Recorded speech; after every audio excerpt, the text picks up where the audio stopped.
time for your friendly neighborhood fanboys, boys, right here with Middle of Nowhere Gaming. I am your host, Jazz King. With me, as always, is Adam Leonard. All right. So great to be here tonight. Woo! Yeah.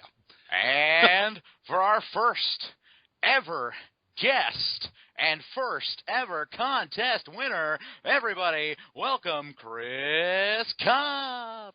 Hello, everybody. Was that game showy enough? I was trying for game show. Oh, that was perfect.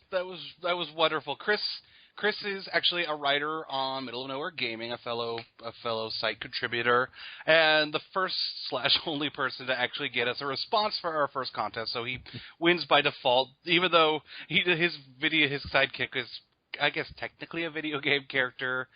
Who did you go with? I went with Robin, who was an Arkham Knight. He was. That's fair. And we kind of took that as an inspiration for something we'll be doing a little bit later. But Jazz, take it away. Yeah, and you could totally be Robin on that one game that had multiplayer that happened to have Arkham in the title, Arkham Origins. Could you play as Robin on the the SNES one that's based on the animated series? I think you could. I'm not sure. Chris, do you know that one? That was a little bit before my time, I think. Okay, fair enough. Oh my goodness, so young. Yeah, how old are you, Chris? I'm 24. 24. Okay, all right. So not so young, but a baby compared to me. Well, right before we get started, a quick shout-out to Middle of Nowhere Gaming. Once again, thank you so much for having us on, and a shout-out to All Comedy 1450 back on the West Coast. We are your friendly neighborhood fanboys, and we like to talk about all things geek, all things pop culture, and even some things that, well, we just like to talk about. And today, you know, if you're a first-time listener, first-time caller, long-time listener, first-time, long-time, well, we don't really have a phone system, but you might know us. You'll know Jazz, you'll know Adam, but we don't really know Chris here on Friendly Neighborhood Fanboys, and you got those Friday the 13th codes. I want to know a little bit about the guy who's going to use them. Chris, what is your favorite Batman movie? That would be Batman Forever. What? Okay, all right, so now that we're actually on the air and this pipe bomb has been dropped, why? Again, tell me why Batman Forever is your favorite Batman movie. Well, first, because of nostalgia purposes. It was, as far as I remember, the first Batman movie I saw as a kid. Okay. And probably one of the first movies I saw in theaters. All right. But even more than that, just the fact that it featured Robin prominently, and I've always been a huge Robin fan. Okay. A man after my own heart. Yeah, and I mean, Jim Carrey's Riddler, as insane as he was, I love that character. Yeah, I mean, I definitely get, I get the points you're coming from. I mean, nostalgia, I totally get that. I enjoy the Street Fighter movie, and that's because I saw it when I was a kid. And when you're a kid, you don't know better, and you think things are awesome that are probably really not.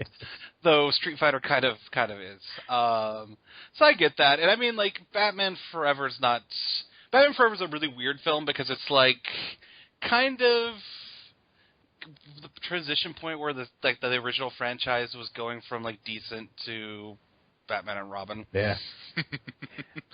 Can I drop another pipe bomb on you real quick? Okay, all right, drop it. My brother's favorite movie, my older brother, who is about 34, I think, his favorite Batman movie is Batman and Robin. Really? Mm-hmm. Okay. All right, and was he dropped on his head as a child, or...? I don't know, there's a story about him getting flipped upside down in a bucket of water for a minute or two, but that could have something to do with it. So why does he like Batman and Robin? I honestly, he's never been able to explain it. It probably has a lot to do with Schwarzenegger, if I had to guess. Okay, all right. So what do you think of the Nolan trilogy, then? I still consider Batman Begins the best overall Batman movie. And, really? Yeah. And Go ahead. Go ahead. You Oh. go. Sorry. The Dark Knight, of course, is great, mostly because of Heath Ledger as Joker. I don't care for Dark Knight Rises at all. Interesting. Well, that seems to be a fairly common opinion. To be fair, I think The Dark Knight Rises is a movie that gets too much crap in my estimation. I think the biggest fault that The Dark Knight Rises has is it's not The Dark Knight. Yeah. I kind of think that's what I feel like it is like the second film blew everybody's expectations away so much that there was no way a third film was going to ever meet up to that. Yeah, I can see that. I also kind of feel that Dark Knight Rises, I think there was a desire to do something that hadn't been done on film with a Batman villain, like that hadn't been done with any real gravitas. So they they did this cartoon version of Bane. They decided to do a real world version of Bane, which is kind of cool. But I would have really loved to see that rumored take on Riddler in that particular universe. And I think they decided not to do that, probably because Riddler's been done a few times in live action. I'm not sure, though. That's all rumors and hearsay. But. So, by the Riddler rumor, was it... Because the one that I always heard, the one that I heard, and I wish would have been amazing, was Daniel Day-Lewis playing, basically a detective or criminal psychologist that is basically trying to hunt the Batman and becomes so obsessed with it that he turns a corner and becomes a villain. Is that the one you're talking about? Yeah, because I would have loved that. And the rumor of Philip Seymour Hoffman, rest in peace, as Penguin would have been outstanding. Oh, that would have been great, especially if they did the modern Penguin, not the tuxedos and the umbrellas, but the kind of dirty gun runner / club owner. That would have been cool. Yeah, you could even do the Iceberg Lounge and have a never-ending challenge map. You could do that. I kind of think he would have served best not as the main villain, but definitely an important kind of side character. He doesn't even necessarily need to be a quote-unquote full-on villain per se. More as somebody who's kind of taking advantage of the ongoing war between whoever Batman and whatever villain he's fighting. Yeah, that would have been cool. What's your favorite line from the pre-Nolan Batmans? Because mine is always, in Batman Forever, the "Holy rusted metal, Batman!" Huh? The metal, it's rusty and full of holes. I mean, that has to be the one. I just love Batman's reaction. Huh? Oh. Mm-hmm. Oh, okay. How about I still go ahead. Oh, I was just going to ask. How about you, Adam? I have to go probably classic back to the first Burton Batman film. I mean, come on. Have you ever danced with the devil in the pale moonlight? Or how about, can you pass me the salt? That's always one of my favorites, because they're sitting at the end of that stupid long dinner table. That's one of my favorite moments in all of Batman. And it's good that you said that it had to be the original trilogy, because otherwise it would just simply have been, want to see a magic trick? Ta-da! Truth. Or, what a lovely, lovely voice. All right, so another question for you, Chris, because this is kind of one of the things I always like to know about somebody who's kind of geeky. What is your favorite video game of all time? That would absolutely be Resident Evil HD, the remake of the original. Okay, the one that just came out. Was it this year, last year? Last year. No, actually, okay. January this year. Okay, all right. And it's been my favorite ever since the GameCube version, but they just seem to make it better every 3 years or so. Does it still have the clunky tank controls? Yeah, but you know what? I have a long history of bad taste in everything, but that is my favorite control scheme with the static camera angles and everything. Oh, man. That's rough, but that's cool.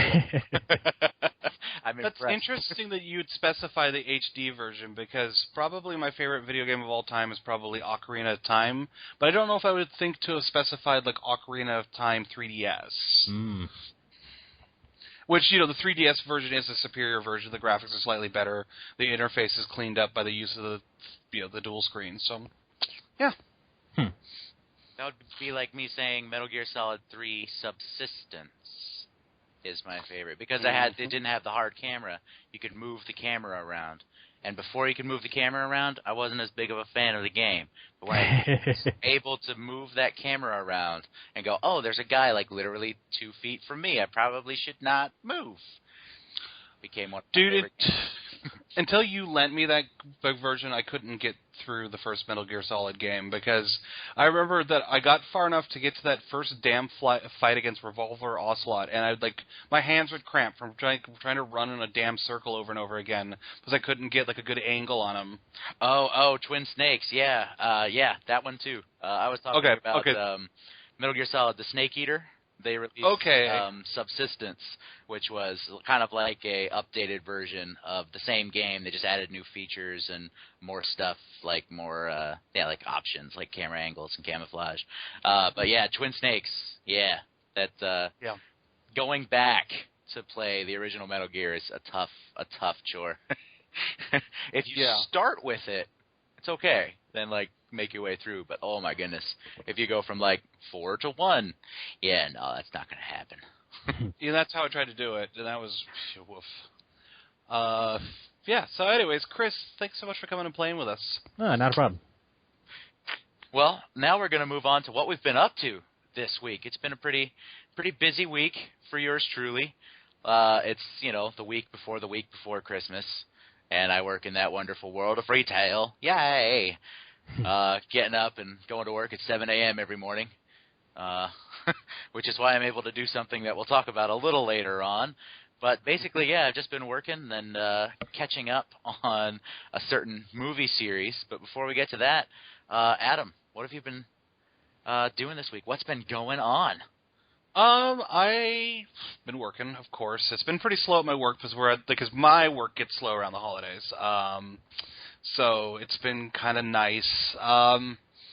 Been slowing down on my video game intake a little bit simply because I've got some room to breathe because the next series of big things don't really come out until March, so I could kind of enjoy the games I've got for a couple months, I think.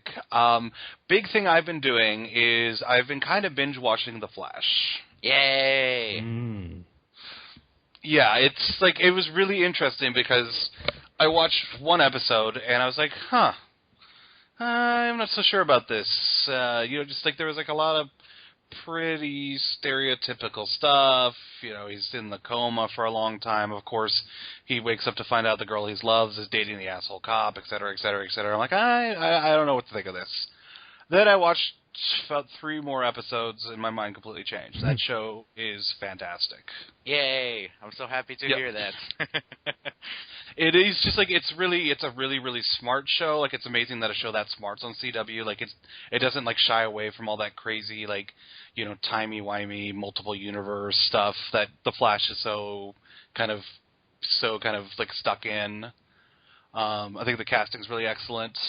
It is by far the nerdiest show on TV because oh my goodness. Multiverse, time travel, Speed Force, King Shark, Grodd. What? This is on TV. This is on basic freaking cable. What is happening with the world? Firestorm, a concept superhero who's 2 dudes who become one dude that has super fire. Yeah. One of them's an old guy, and this other guy's Stephen Amell's little brother. Oh, man, the casting on the old guy, too, Vincent Garber, was so good. Oh, man, it makes me super excited for Legends of Tomorrow, which is coming out in January. Yeah, dying to see that. You know who, I got to admit, though, who's kind of walking away with it for me as my favorite character on the show is actually Captain Cold. Oh, yes. Oh, the guy who plays him does it so well. That's he's such a fascinating character. Yeah, I love that he plays him like an old, arrogant, Silver Age comic book villain. It's amazing. The cadence he puts on his dialogue is great. Well, and like on top of that, it's a great thing because like he's nuanced enough that he's not just a villain. That's not exactly. He's like a lot more complicated than that. But he's kind of got his own personal code, and you can kind of see that there is some good in him. But you know, he's still so like embedded in this life of crime. He's just always fascinating whenever he shows up. He's more of a frenemy than anything. Mm-hmm. Yep. Yeah, it's very akin to, and it fascinates me because Jeff Johns, probably my favorite comic writer at the moment, is in the writer's room. He's a producer / in the writer's room, so it's like that dynamic was heavily a part of his run on The Flash when he was first breaking into DC Comics, and so I'm really, really happy to see that dynamic of no killing, no women and children get hurt. And okay, maybe I'll leave you alone sometimes. Yeah, that's great. I love it. I love it so much. Yeah, it's to be honest, it's a far better show than Smallville ever was, in my opinion. I mean, Smallville had some things going for it, particularly Lex Luthor. Like I said, I still think that's like the best live action Lex Luthor ever. But I mean, it's just like the Flash has just got so much more together, in my opinion. Yeah. Well, yeah, and it's a different time too, because I remember the number one rule on Smallville was no capes, no flying. Mm-hmm. So, like, no costumes, no flying, okay? But then they did away with that by, like, the end of Season 8. So Season 9 and Season 10, they got the Justice Society involved. It's like those are my two favorite seasons of Smallville, Season 9 and Season 10. I mean, luckily that show got to do 4 different shows over that 10 years. But, yeah, the last show, Season 9 and Season 10 were my favorite, and I think The Flash is just right away at Season 9 and Season 10. They're not holding back at all. They didn't pull an Arrow either where they're like, we can kind of do the costume thing. He'll just be known as the Arrow. He's not Green Arrow yet. But now on Arrow, he is Green Arrow now, and he's growing the goatee out, and he finally ate a can of chili, which made me very happy. Like I'll say that I'm not quite caught up in The Flash, and this is kind of a spoiler. Not the hugest spoiler that ever was spoiled, but like I even like the show's so good. Like I even had like an audible reaction because I was watching the episode, or at the very end, like King Shark shows up, and like that was awesome. And I'm like, how could this be more awesome? And then all of a sudden, like what? Like all of a sudden, out of nowhere, like Harrison Wells comes in and saves the Flash, and you're like, what just happened here? Tom Cavanaugh is back. Yay. So happy too. Oh man, so was I. Like he was probably my favorite part of season 1. I just thought he was so good, like at being that mentor and then being the bad guy and kind of switching on the dime. And then I was like, okay, well, he's gone. That sucks. He'll come back as like some sort of flashback person or whatever. No, he's just in it. He's from Earth 2, because why not? Yeah. Go ahead, Chris. I was just gonna say in the first season finale, they have Harrison Wells. Well, I guess Ebard, being his real name, says to Barry, "I've been part of your life for so long. What are you gonna do without me?" And I was just like, "Yeah, what's the show gonna do without you?" Because he's kind of a major influence and brings a lot to the show. I'm just glad they found a way to keep him around. Yeah, I like the balls, like the balls that like this movie, this TV show's about the Flash, and they're already now like there's like already 2 Flashes, and we're already like borderline teased for like Flash number 3 coming in. Yeah, Wally. Wait, what? No spoiler. My goodness. What was the thing I was gonna say? Have you gotten to Gorilla Grodd yet, Adam? I mean, I know he's first, but have you seen the season 2 episode yet? Yeah, like literally, I am, I think, just one episode away from being caught up, so I just got through the one with the introduction of Hawkman and Hawkgirl. Oh, nice. That was with Vandal Savage. Yeah. Yeah, that's an Arrow crossover. Yeah, it sure is. Did you watch the Arrow episode as well? I did not. I might very well go back and catch up on Arrow now. Just like I started Arrow, and I actually liked the first. I liked it. I think it was. I thought it was definitely a step in the right direction as far as DC TV shows go. It's just like I just had so much to watch at the time that it just kind of got away from me. I think I got to the episode with like the Royal Flush Gang, and that's about where I stopped. Cool. Well, just to give you a heads up, you can totally watch this episode of Arrow without knowing really anything about Arrow because it is a pretty much direct continuation of that episode of Flash. So my only complaint now is I'm loving the Flash so much, it just kind of annoys me and makes DC look dumb that they felt the need to recast the Flash for their movies.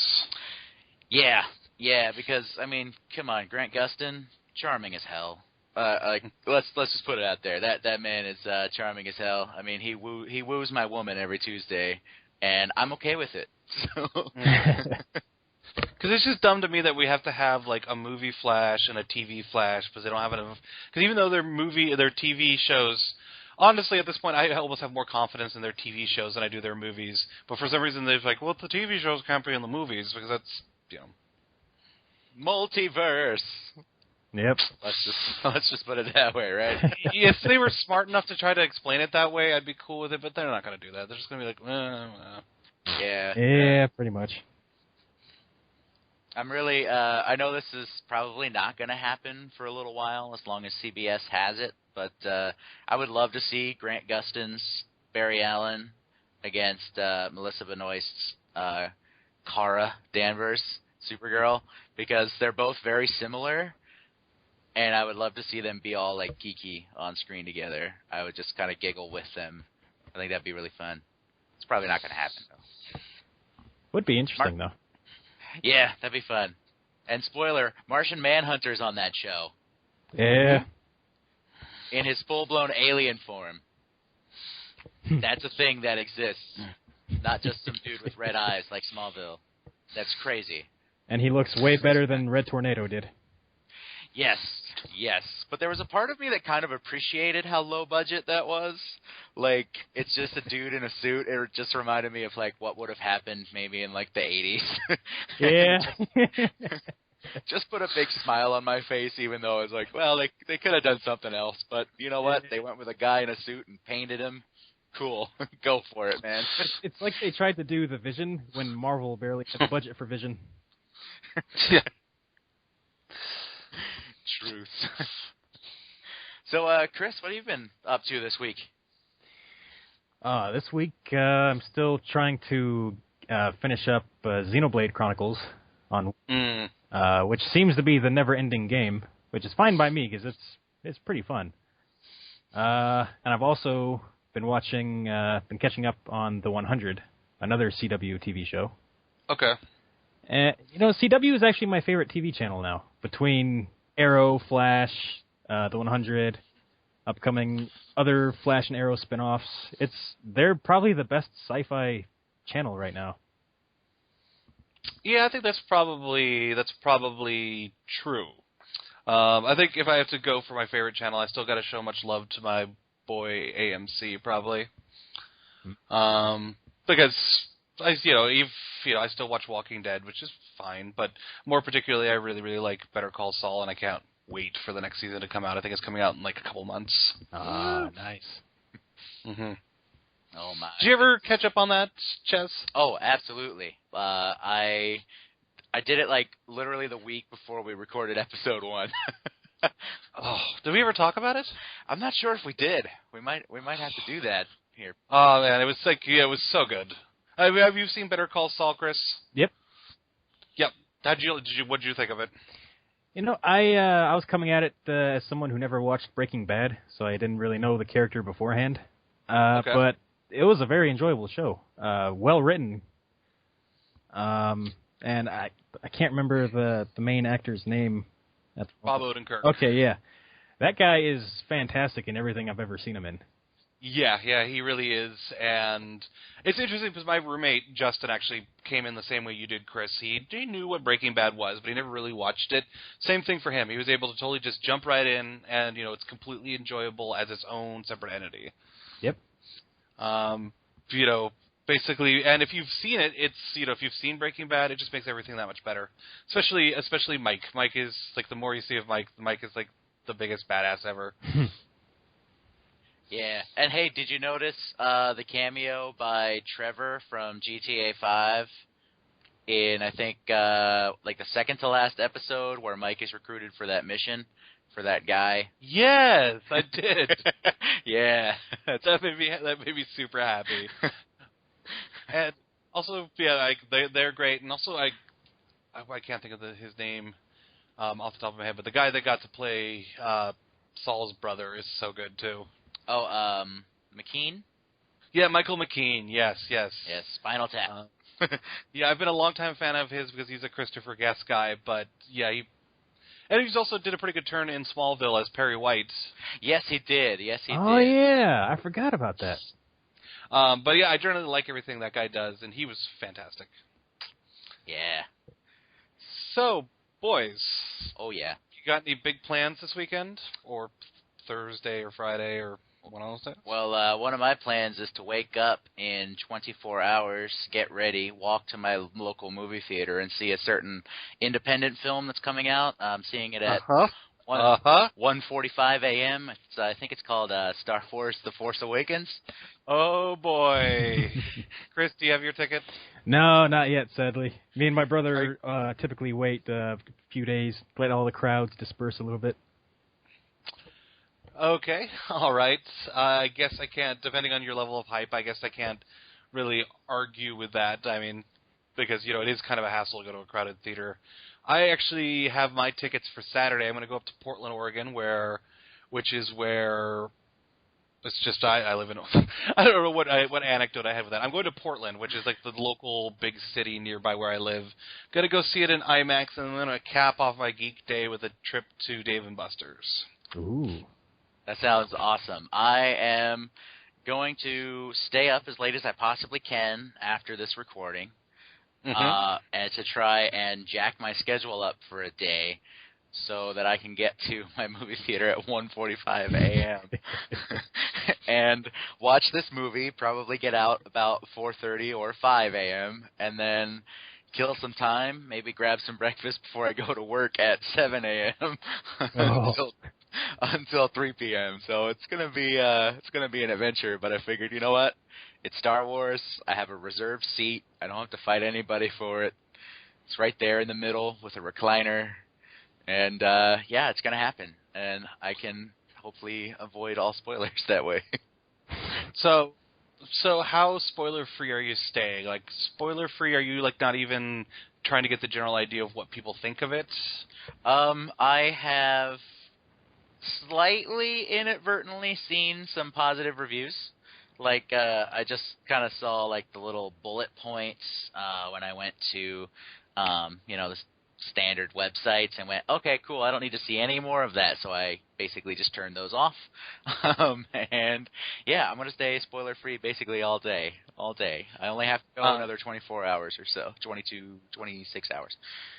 What about yourself, Chris? Is it something? Are you like really excited for this Star Wars thing? Is this thing just like that's cool? The hype is real.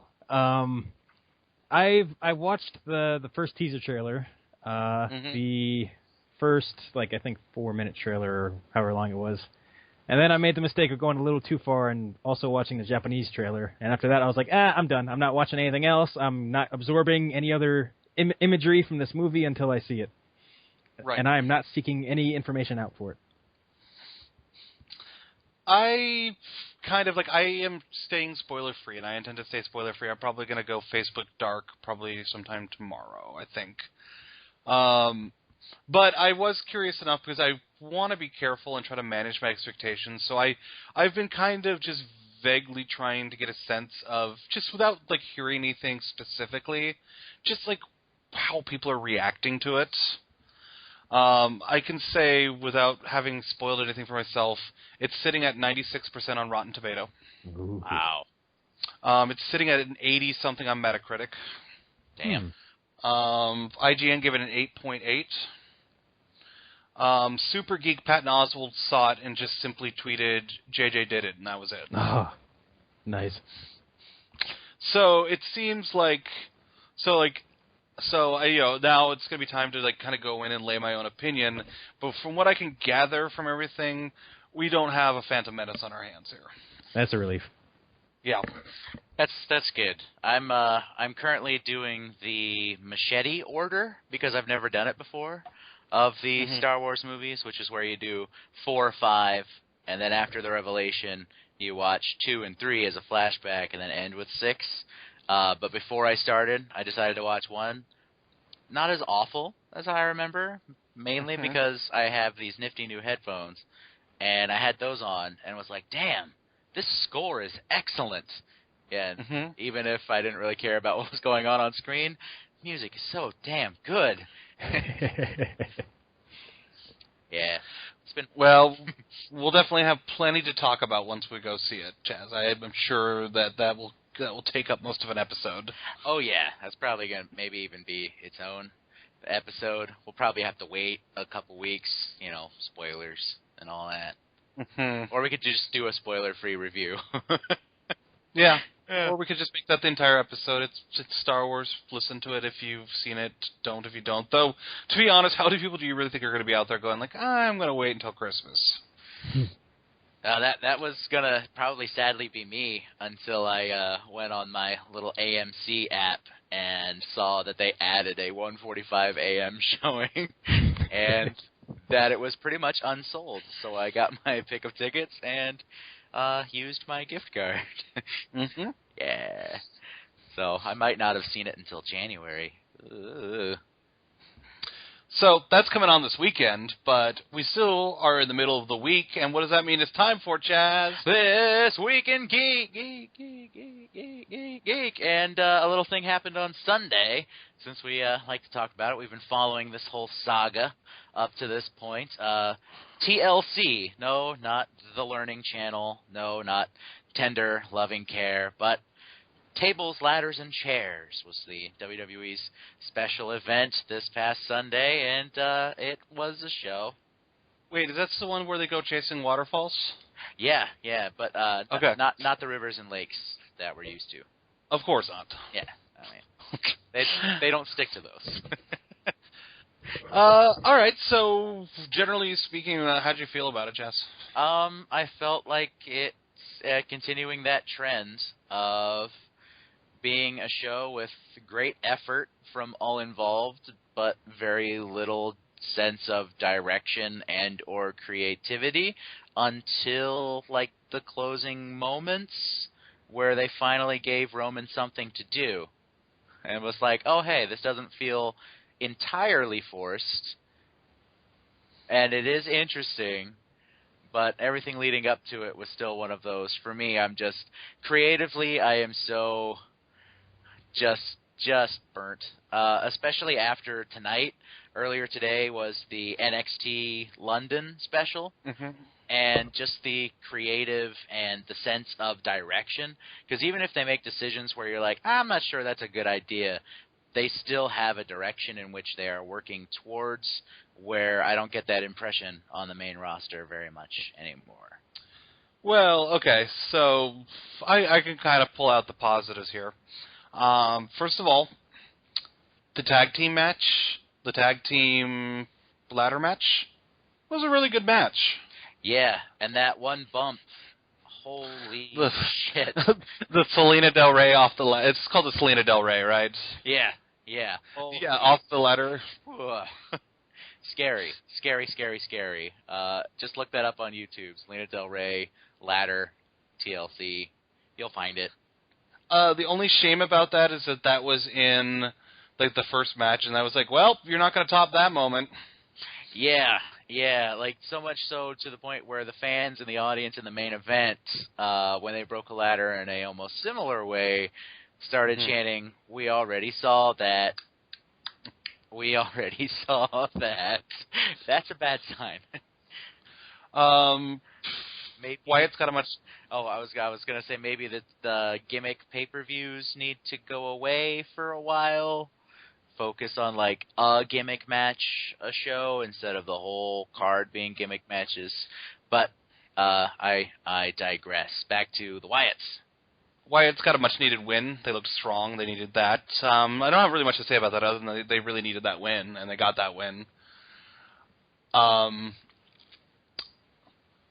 Good on pushing Ambrose. That was a good match. I'm glad he's Intercontinental Champion. I liked Kevin Owens. Fine. I think he's amazing. But admittedly, I'm an Ambrose fan, so it's cool to see that he's going to get some attention. Yeah, and it gives Kevin Owens the opportunity to go in a different direction. He doesn't necessarily need that belt to be a credible jerk. And, yeah, Ambrose does nothing but help him, so kudos. And finally, I saw some people kind of criticizing. I actually kind of thought the main event was great. I thought that they kicked the crap out of each other and did really, really well. Again, just the writing, I think, got in their way, and the fans were burnt out by then. But in terms of effort and the fact that they were just hell-bent on having a good match regardless of all this stuff was, I really, really appreciated that, man. Well, and I think, I think even the match itself was scripted pretty well, because, Roman Reigns looked like a beast. The fact is just, Sheamus was doing everything that he could, and he just could not put Roman Reigns down. Even when he called out his, goons, Roman still beat them off and managed to get there and very nearly stop them again. Truth, which is good, because now he's like a monster babyface, which will be great leading into what I'm assuming will probably be a rematch against Brock at Mania. Unless they put unless Ambrose wins at Rumble, though I've heard they might put Brock in the Rumble. Anyways, and I thought that the stuff at the end was good because it kind of gave Roman something interesting to do. It's a reason to care about him other than he's going to be our champion. I actually saw a meme that Mick Foley posted that I thought was kind of accurate, which was a picture of the Step Brothers, Will Ferrell and John C. Reilly, and one picture said, "Did we just become Roman Reigns fans?" And the other one says, "Yep." True. But I thought it was a good match. It was a good effort, and I like Roman Reigns more than I have. Yeah, and I've never disliked him. I just think his writing, making him say things like suffering succotash and all that, I think I've covered it before, but just let the guy be himself, because, that final segment, you got to see a little bit of what he could truly be for the company. Yeah. It's good show all around, I think. Solid show. All right, so let's pick up pace here a little bit. Thank you, Chris, for sitting through that. I know you're not a wrestling person, but we had to cover it. Welcome back to the show. So one thing I'm kind of disappointed at coming up to Star Wars is that, well, of course, what is almost as big of a deal as going to see Star Wars itself? The trailers that come with Star Wars. And unfortunately, it's kind of disappointing because basically all the movie studios decided to blow their nut before Star Wars actually came out and release all their trailers, and I don't have the self-control not to watch them. Same, yeah, I clicked on every one of them. Yep. So we got a whole bunch of trailers this week, and we're just going to kind of burn through them and see if anybody has anything to say. We got, first up, X-Men Apocalypse. Charles. Yeah, this one, I can't, for whatever reason, every time I see something about this movie, the word train wreck just flashes in my mind, but I'm going to see it, and I'm probably going to love it regardless, just because it has Apocalypse and the Four Horsemen and all that good stuff. I kind of agree with you, because I kind of feel like the new X-Men movies are kind of a hot mess, but they managed to more or less keep themselves together. I mean, they're not perfect films, but they're highly enjoyable films, and I would expect that this will probably stay in the same camp. I'm still not 100% sold on the overall character design of Apocalypse. Yeah, at least he does get big, though. He does get very tall, very big. And his skin does look a little more gray ever since those first few images released, which is interesting. Yeah, but he just still looks like a giant grandpa instead of like a... Yeah, that's very true. What was the meme I saw? He looks a lot like Ivan Ooze from the Mighty Morphin Power Rangers movie. Yeah. I also saw one where it showed a picture of the movie Apocalypse, and somebody's like, "Here, Apocalypse, have a Snickers. You're not yourself when you're hungry." And then after the Snickers disappears, all of a sudden it's a really good cosplay version of Apocalypse that looks like Apocalypse. Oh yeah. Chaz, what do you got to say? I gotta say, I love that Jennifer Lawrence was in the first few of these flashback things. She was very blue. She's not so blue in this trailer, which makes me think Fox was like, hey guys, see, we have Jennifer Lawrence in our movie. Did you see? She was in Hunger Games. That was big, right? Right, guys? See, look, Jennifer Lawrence is in our movie. Guys. Because she inevitably signed a multi-deal contract way before she got big. Yeah, this is probably her last one. There's that. Plus, apparently she's been complaining about the toxic smell of the blue makeup every time she's had to wear it. So they're probably finally just going along with her and being like, okay, you don't have to wear it. Yeah, you gotta wear it for like one sequence, okay? Okay, just one. You gotta do one action scene in blueface, okay?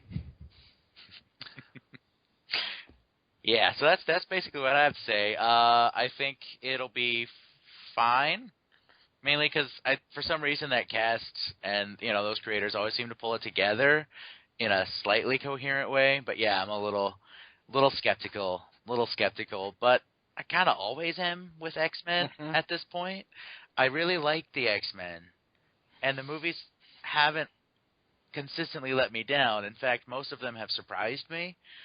But I'm still always a little apprehensive ever since Last Stand and Origins.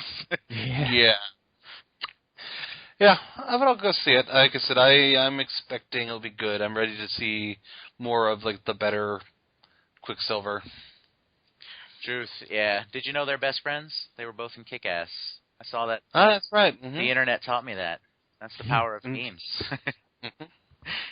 And the power of memes might have a negative effect on our next trailer, because I'm not seeing a whole lot of positive out of this. Oh, boy. Oh, boy. Star Trek Beyond. It happens. It had Beastie Boys in it, lots of explodies, and a scene that looked like it was straight out of that Triple X movie with Vin Diesel. And, yeah, sure, why not? Star Trek. Those are my thoughts. Yeah, like, basically all I took from it is, like, the song Sabotage playing while Chris Pine's on a fucking motorcycle in a Star Trek movie. Like, it's like, this is so not Star Trek anymore. There's like a hot alien chick, which you'll inevitably probably bang because it's like Star Trek. And like, all of a sudden, like, basically it says, directed by Justin Lin, like the guy who did Fast and Furious. Like, yes, it sure is. Yep, I was just gonna say, it is Fast and Furious in space, which I think is where that franchise is headed anyway. And it's like, wow, that's so, like, remember when, like, Star Trek was supposed to be, like, the intellectual version of Star Wars, and it was about, like, diplomacy and science, and nope, Beastie Boys, this is basically like a Monster Energy drink come to life as a movie. I'll play devil's advocate a little bit here. I'm not a huge Star Trek guy. I appreciate it. I've watched it. I enjoy it. But I'm not, like, huge into the mythology. So, like, when I watch the footage, like, if I put it on mute and just watch the footage, I don't think anything really, except for the dirt bike, feels completely out of place with the tone that they've established for this particular reboot. Granted, I mean, I don't know if everyone's a fan of that tone. And Kirk did listen to Beastie Boys in the first movie when he stole the car as a kid. I did like the callback aspect of it, but other than that... I grant that, but it doesn't need to be in the trailer. It's just like, I can't take it seriously. Yeah, it felt completely out of place. Because, I mean, you watch the trailer for Into Darkness, you watch the trailer for the first JJ movie, and it's got this cool, dark, symphonic score in the background that makes it seem like a little more intellectual. Even if it is splody-splody, it definitely has that kind of backing track that makes you feel like, okay, this is just a new take on something I really like. Whereas this one was just like, fuck it, fast cars, hot chicks, music. Yeah, Star Trek, buy it. Woo. And not only... go ahead. You go. I was going to say, not only that, but it seems like they're dismantling everything about Star Trek just in the trailer. You see the Enterprise getting destroyed. The crew apparently is separated for most of the movie. It's just very strange how they're deciding to handle this one. It's like, all we need now is, like, the Enterprise needs a big Confederate flag on it. You don't need to be worried about my flag. You ain't taking my guns. You ain't taking my guns, Kirk. What you doing? But it legitimately made me laugh out loud. Only part that I liked about the trailer that I thought was kind of awesome is, like, the part where Bones and Spock are, like, trapped together, and, like, Bones is like, at least I won't die alone, and, like, Spock beams out on him. Yeah, that seemed in line. I'm totally going to see it because I've enjoyed the reboot so far. But yeah, that trailer was not a good trailer. No, it was not. Nope. And speaking of not good, well, I don't know if good trailer is the right term. Trailer was fine. Yeah, the trailer's fine. It's about the material, but the first movie was not as terrible as I thought it was going to be, but still not quite good. And that is Teenage Mutant Ninja Turtles: Out of the Shadows. Basically, number 2. Which it might be a number 2. As most of Michael Bay's films want to be. Oh, no. Yeah, this is a movie that's going to happen. Somehow the turtles have shrunk a little bit. They're not quite as big as Shrek. They're like short Shreks now. Donkey! And yeah, there's a Irish rhino and an inner city warthog. That last TMNT movie kicked my childhood right in the balls. That was an abomination, and I'm not looking forward to part 2. But I'm still stupidly going to see it at some point because hey, it has Casey Jones, even though it's Stephen Amell, who is not like psychotic nor rednecky, but he's got the mask, and it does have Bebop and Rocksteady. Which, true fact, Rocksteady's a rhino, right? Mm-hmm. Yep. As a point of reference, Rocksteady is actually the guy that Roman Reigns was fighting at the pay-per-view we were just talking about. Of course he is. Seamus. And, like, Casey Jones, like, my remembering of Casey Jones is he's not a redneck, is he? He's more of like kind of like a New Yorker type, isn't he? A couple of comic book adaptations have made him more redneck. I think in the newer cartoon, he's like trailer trashy, I guess would be the way to put it. But yeah, typically he is from I think like the Bronx. And even the first movie didn't really make him as psychotic as I guess he was in the original comics, but I liked that version, you know? That's the Casey Jones I know. Yeah, that was kind of what I was jumping back to, is I was thinking of like the movie version. But I thought the original, I don't know his name for the life of me, but the guy who played Casey Jones in the first Turtles film, I thought did a very good job, and that's kind of how I view him, as kind of like this kind of city, like, this kind of like Jersey guy, type of guy. Elias Coates. Or Coates? I don't remember how you say his name. But really, most everything in the trailer looked pretty faithful. I mean, Bebop and Rocksteady kind of looked spot on, I hate to say. Oh, they definitely did. I haven't seen the first one yet. I was just like, nope. Yeah, it's, like I said, it wasn't as terrible as I thought it was going to be, but it wasn't good. It's one of those, like, I think, to give a little credit to Screen Junkies, their honest trailer where the kid came in and was like, I thought it was kind of fun. What? You're crazy. It's like not like the turtles were any better back in your day, but they were. And then they showed the Go Ninja Go. Yeah, that's kind of the impression I got. It's like, yeah, Turtles is inherently silly, and it can be really amazing when done well, like the current Nickelodeon cartoon. I love the new cartoon. It picks and chooses from every little bit of the mythos to just go, all right, here's our new mythos, which has everything awesome that you love. But the movie did not do that at all. Yeah. And at least the sequel will have mutants on mutants, so that's cool. Yeah. Sounds like there's probably a website for that. Does it have to do with Deckard Cain? It definitely could. I don't know. I've never really got it because people complain about like Turtles and like Transformers and like G.I. Joe live action movies. They're like, they're destroying our childhood.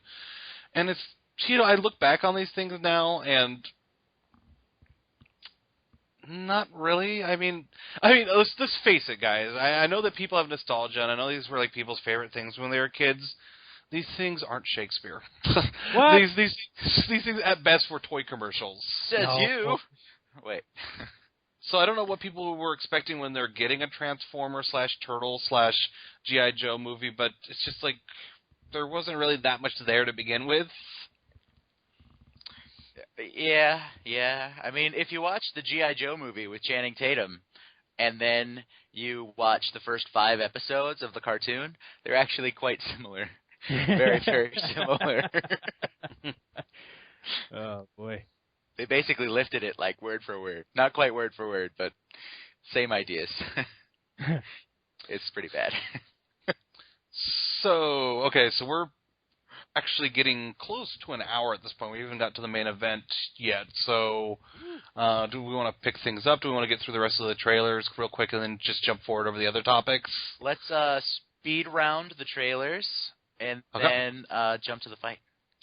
All right, let's do it. All right, so Independence Day Resurgence. It's getting a sequel. That's a thing. That's a thing that's happening. Yeah, it is.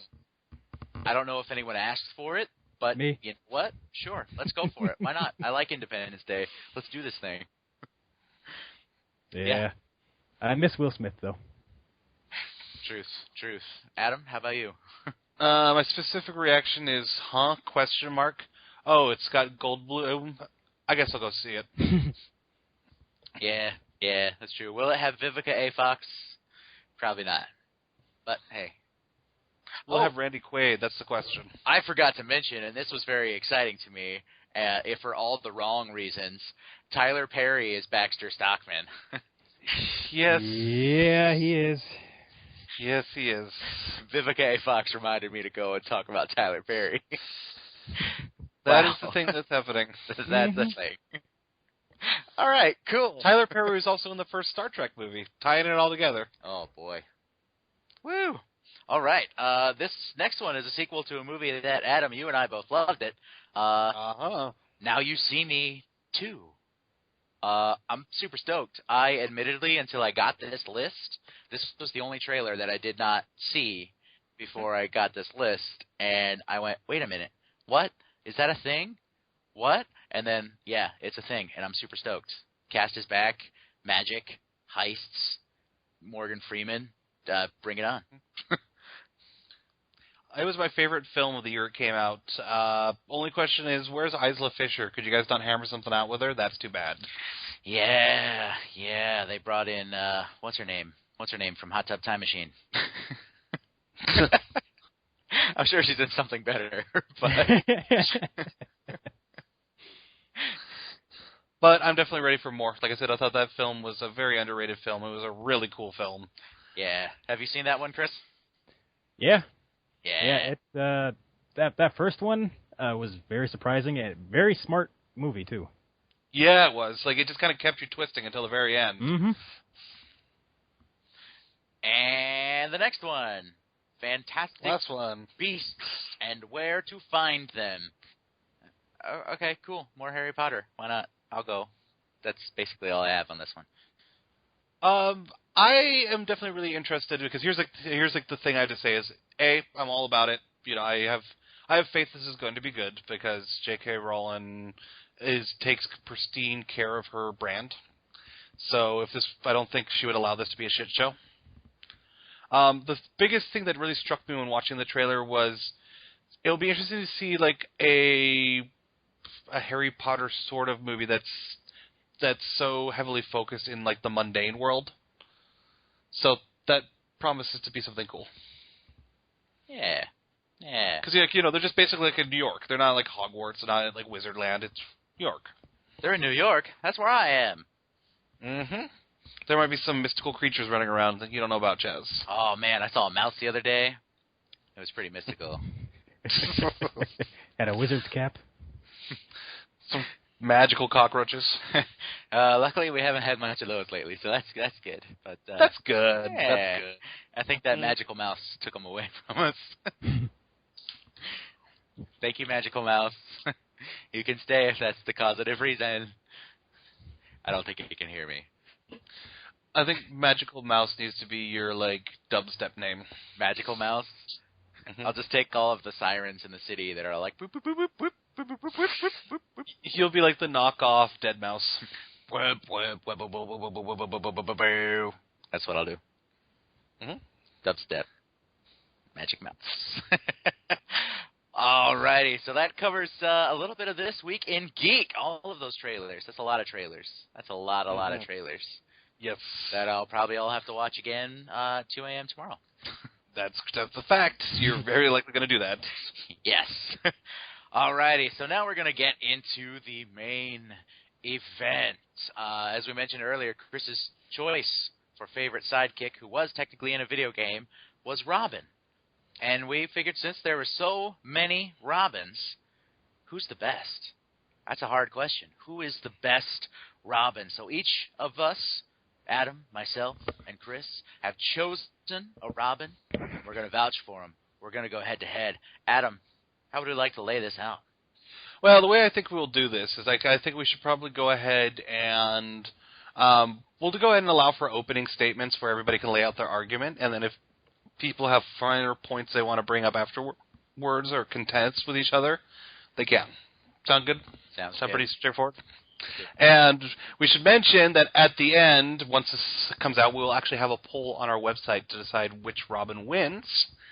And you can also email us or Twitter us, and we'll give you that information later. And our favorite comment will win a digital code to Antman. And I believe you said you had something, Chris?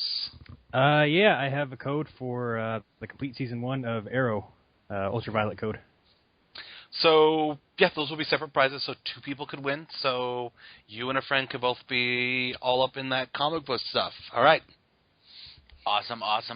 It looks like, I'm just going to go down the list. It looks like, we're going to go with you, Chris. Chris is representing Damian Wayne. Take it away, Chris. I mean, come on. Not only is he the son of Batman, but he was also raised by Ra's freaking Al Ghul to be an assassin. Then gets taken in by Batman, trained by Batman.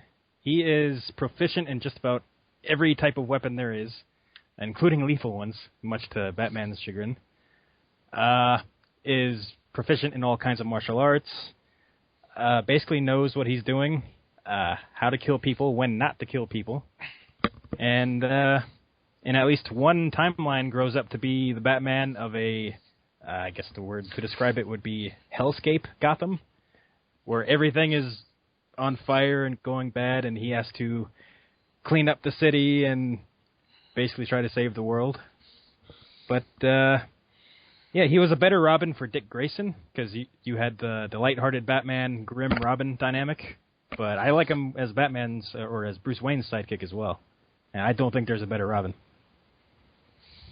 Well, I disagree with you, sir, as I represent my personal favorite character in all of comics, Mr. Dick Grayson, Mr. Richard Grayson. First appearance was way back in Detective Comics number 38 in 1940, where he appeared as Robin. He later became Nightwing in 1984.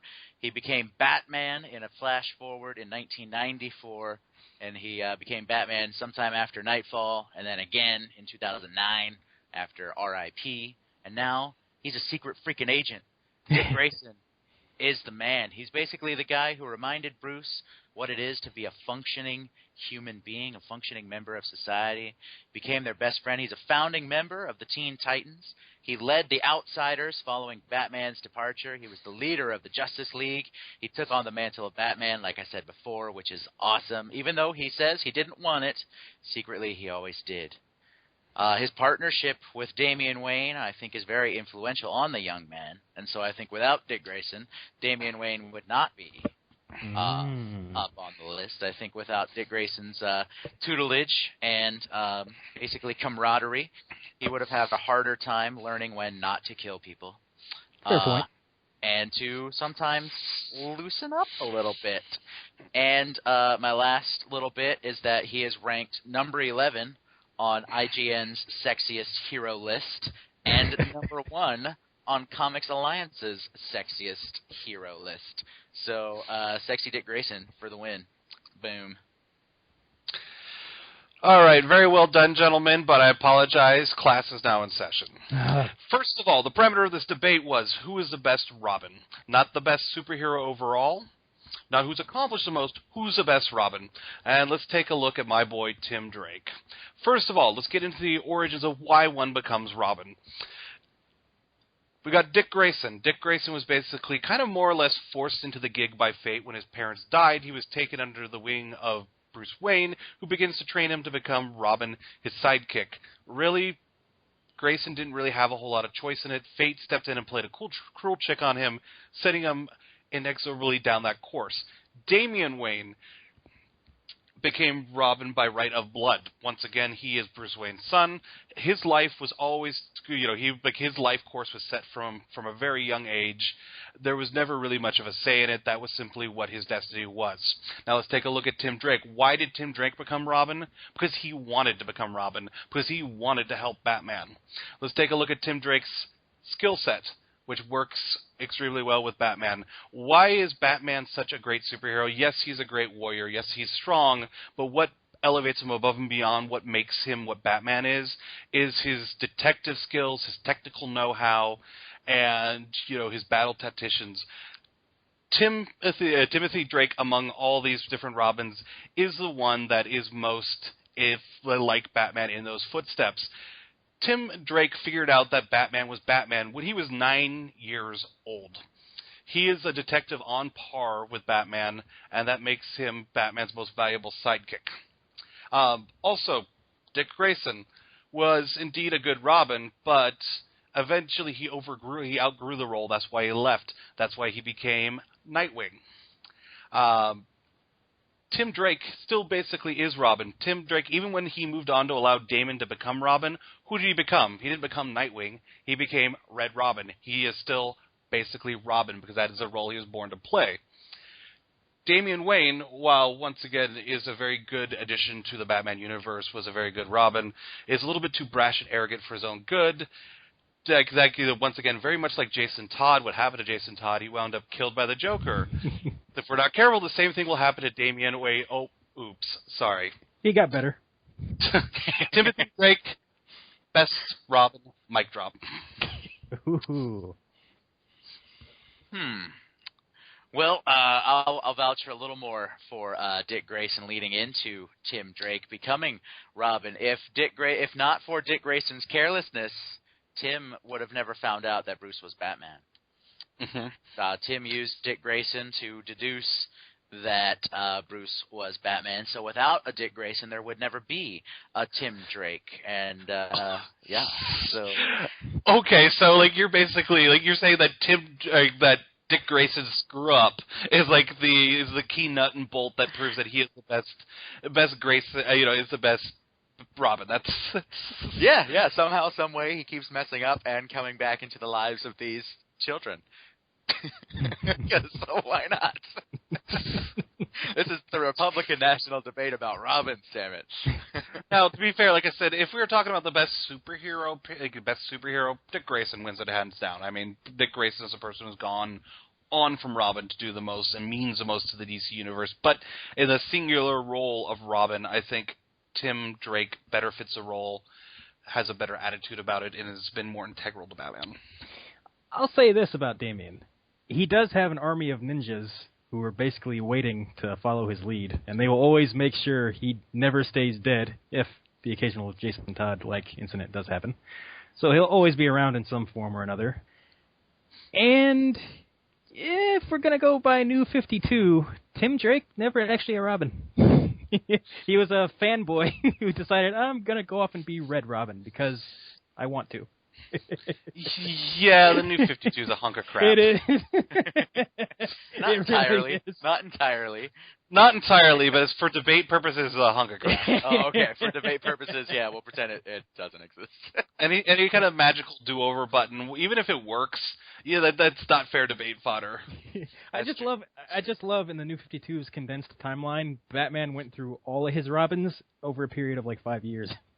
I know, that's always the really funny thing about the the New 52 is a lot of shit happened in 5 years to all of these people. I know, what a traumatic 5 years. I mean, think about that. That's an awful 5 years. I mean, I like to think that he operated under the radar for a little while, just to for my own headcanon, but I don't think they thought that 5 years thing through. They were just like, yeah, he could do that in 5 years. No, guys, come on. Come on.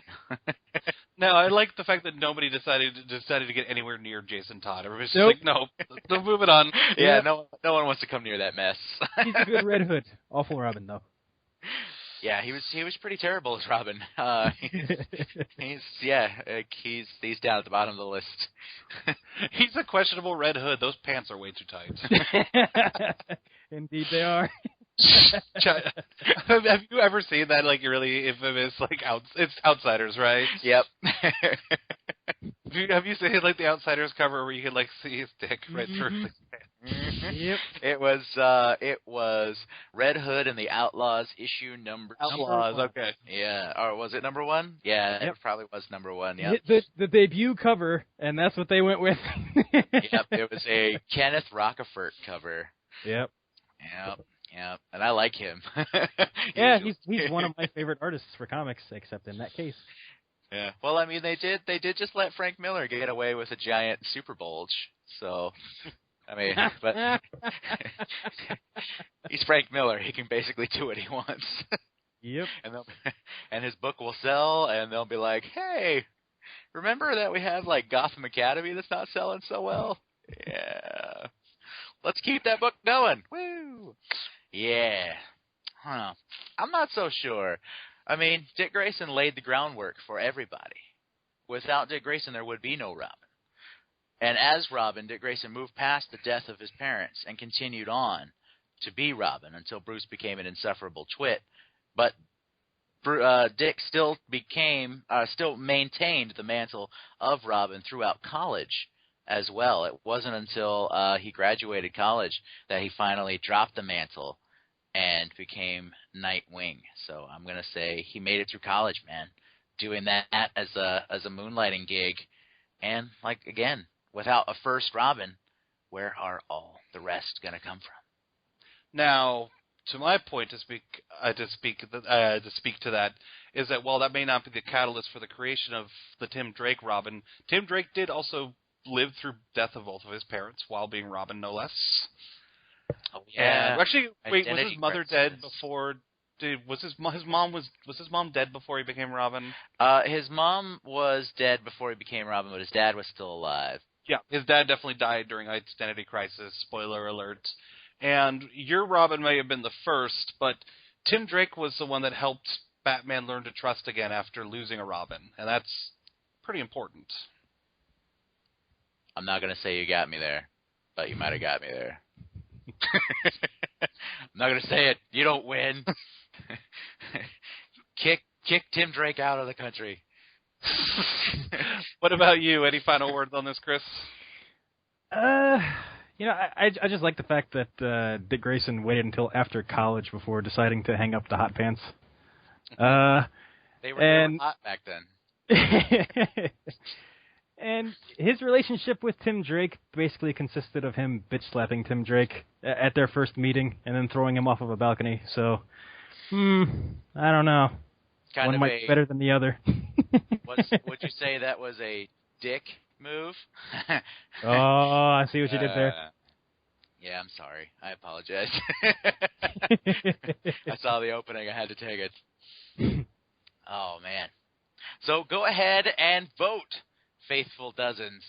Vote on your favorite Robin. Is it Damian Wayne? Is it Dick Grayson? Or is it probably going to be the, everybody's favorite, Tim Drake? Go ahead and vote on our Facebook page, which is Friendly Neighborhood Fanboys, or you can vote on Twitter. Tweet us at FNFanboys, or send us an email at fnfanboys@gmail.com. Damian Wayne, Dick Grayson, Tim Drake, or, well, if you like Jason Todd, make an argument. Why not? Yeah, tell us why whose the favorite is your favorite, and the ones we like, we're going to be giving away Antman digitally and Arrow digitally, so get on that. Yeah, buddy. Woo! So, in closing, we are not weekly, but we do try. So we will be here hopefully next week. We're going to have a lot to cover. If it's anything like this week, so much stuff coming out. I mean, we didn't even touch on a couple of topics that we could be episodes in and of themselves. So, man, we're going to have to do that. Chris, thank you so much for coming on. That was awesome. Oh, that was fun. Awesome, awesome, awesome. For Chris Cobb, Adam Leonard, I am Chaz King. This has been your friendly neighborhood fanboys with the Middle of Nowhere Gaming.com, and hopefully we'll see you in episode 5.